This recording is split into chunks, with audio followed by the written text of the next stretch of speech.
자, 새누리당 당권 경쟁 얘기 가보겠습니다. 서청원 후보 돈 얘기를 꺼냈습니다. 그리고 김무성 후보는 TK 지역 박정희 대통령의 생가를 방문했습니다. 관련된 얘기 나눌게요. 일단 돈 얘기, 이게 무슨 얘기입니까? 일단은 저는 돈 얘기보다도 네. 요즘 유행하는 말로 하나 시작을 하려고 합니다. 네. 주저 야김.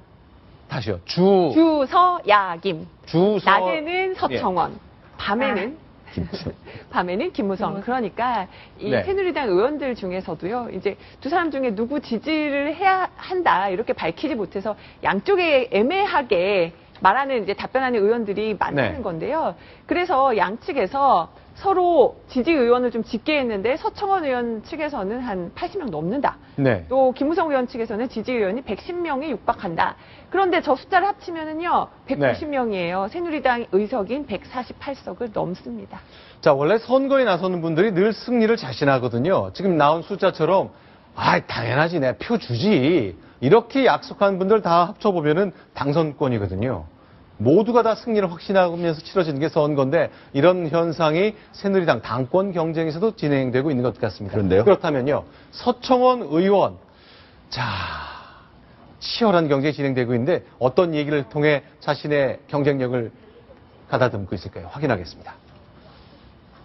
저 후보자들이 과거에 어떤 공개 못한 정보가 있는가, 아닌가 이런 것도 전부 저 자료를 통해서 당원들에게 알릴 필요가 있고, 저는 대한민국에 땅 한 평 가지고 있지 않습니다. 언제나 국회의원 재산 순위에서 최하위 자리를 차지했습니다. 여기서 바로 돈 얘기가 나옵니다. 네. 자신이 돈이 없다. 네. 재산 순위로 따지면 최하위다. 네. 서청원 의원 재산이 지금 공개된 거에 따르면은요 3억 8천만 원 정도인데요. 이렇게 자신이 재산이 없다를 강조하는 이유 중에 하나는 바로 새누리당 김무성 의원이, 경쟁자인 김무성 의원이 재산이 많기 때문입니다. 김무성 의원의 재산이 지금 137억 원으로 네. 지금 공개가 돼 있어서요. 자, 그러니까 비교하는 과거에 공천원금 수십억 받았다는 것 때문에 형사처벌을 2번이나 받았는데 그거 내가 쓴 게 아닙니다. 내 재산이 뭐가 있습니까? 네. 난 땅 한 평도 없습니다. 라고 얘기하는 거죠. 네, 그렇습니다. 이게 자신의 어떤 사욕을 위해서 이때까지 뭐 돈을 챙기거나 그랬던 것이 아니다. 저거는 네. 또 이런 취지로 신문 기자 얘기하는 출신이고 네. 김무성 의원 같은 경우에는 아버지가 이제 방직 공장을 운영해서 네. 이 선친으로부터 물려받은 유산이 또 상당한 걸로 알려져 있죠. 네. 자, 결국 돈 얘기. 내가 과거에 처벌받은 것, 과거냐 미래냐 그 틀을 짜니까 나 돈은 받았을지 모르지만 내가 쓴 것이 없다는 것을 이제 강조하기 위해서 돈 얘기를 꺼냈습니다. 그리고 김무성 후보의 과거 알선수재 처벌 경력까지 이제 공개하는 얘기를 한 거죠. 예. 사실 그러나 네. 둘 다 네. 바로 서청원 의원은 2번이나 공천원으로 네. 구속이 됐고, 대신 김무성 의원은 불구속 기소되고 벌금 받은 것뿐이었거든요. 네. 그러니까 구속은 되지는 않았습니다. 그러니까 네. 만약에 범죄 전력으로 본다면 서청원 의원이 배나 더 세게 네. 형사처벌을 받았다, 이렇게 말씀드릴 수 있습니다. 자, 더 흉측한 게 있다 했지만 이제 하정대 부국장 평가는 강도로 보자면 서청원 의원 것이 훨씬 세다. 그런 그렇죠. 말씀을 예, 주신 거죠. 공천헌금을 네. 한 번은 불법 정치자금이 12억 원이나 받았고, 네. 또 공천헌금도 32억 원이나 받아가지고 구속된 거니까요. 네. 이쪽 김무성 의원의 137억 원이 어떻게 보면 선친한테 다 받은 거지, 그게 불법으로 정치자금을 모아서 많이 든 것처럼 이렇게 얘기하는 거는 좀 사실과 다른 거죠. 자, 그렇다면 김무성 의원 오늘 찾은 곳이 어디입니까? 박정희 전 대통령 생가인데요. 네. 김무성 의원이 연일 그 TK 지역의 구애 작전에 나섰습니다. 지금 헌화하는 모습을 보실 수가 있고요. 이번 그 새누리당 전당대회에서는 TK 민심이 여러 가지로 중요합니다. 네. 일단 그렇다면 지금- 직접 네. 얘기를 한번 들어볼까요?